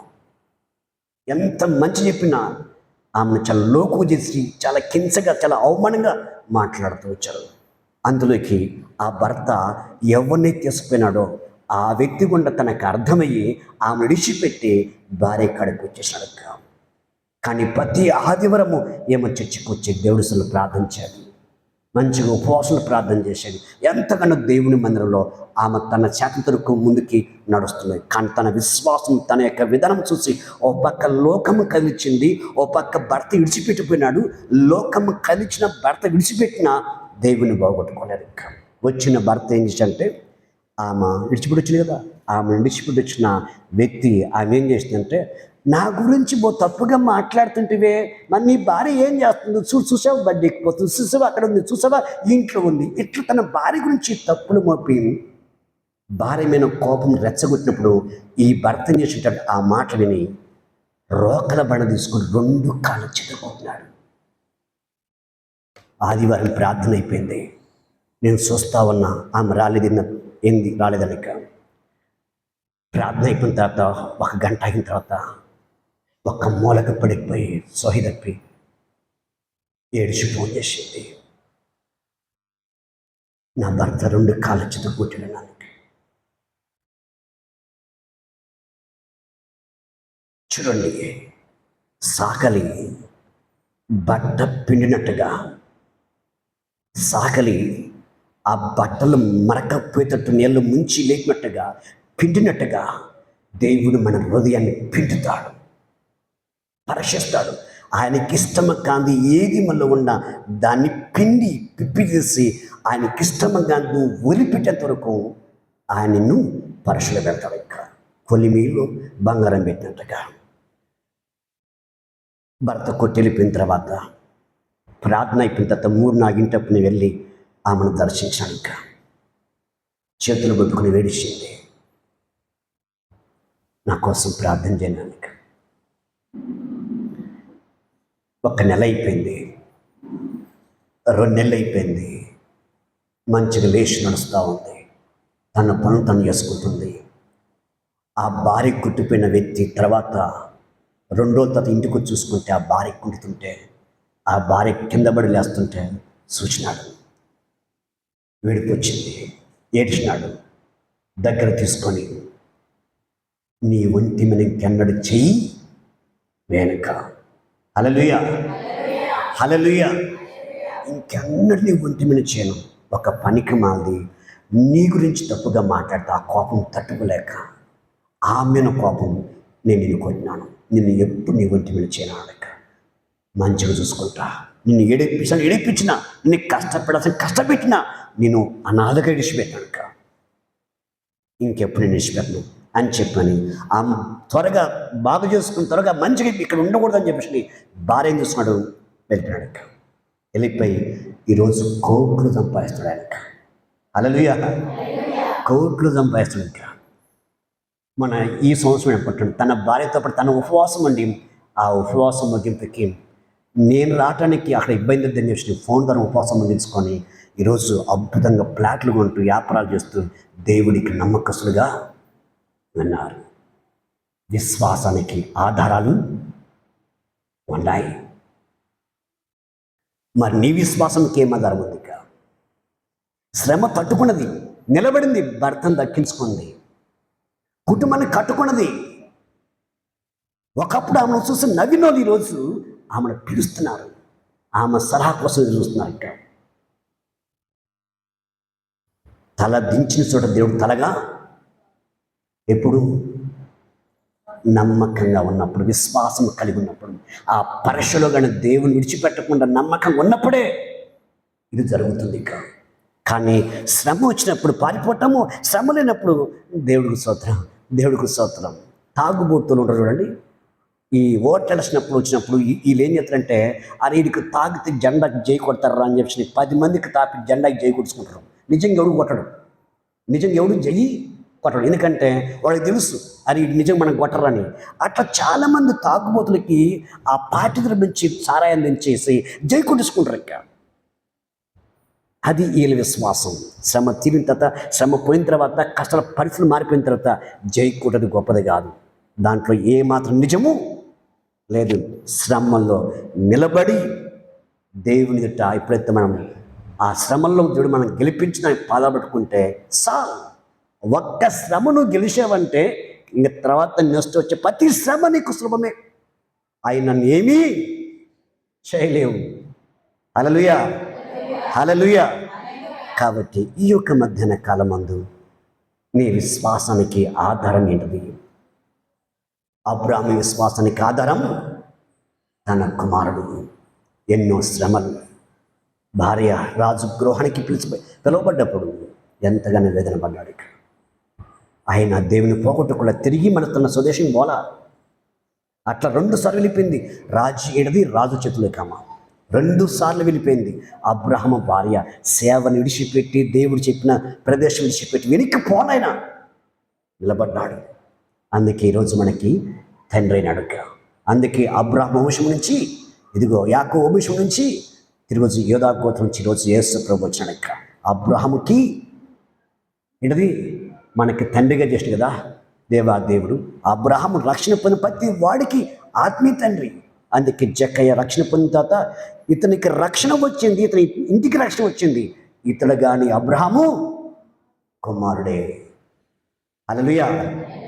కాబట్టి విశ్వాసాన్ని మనము జాగ్రత్త చూసుకోవాలి. శ్రమ వస్తుందంటే, కష్టం వస్తుందంటే దేవుడు ఉత్తిగా శ్రమ పెట్టడు, ఉత్తిగా కష్టపెట్టడు. నిన్ను దీవించడానికి ముందు నిన్ను మార్చుకుంటాడు. నిన్ను మార్చుకోవడానికి ఏమైతే శ్రమలు వస్తాయి.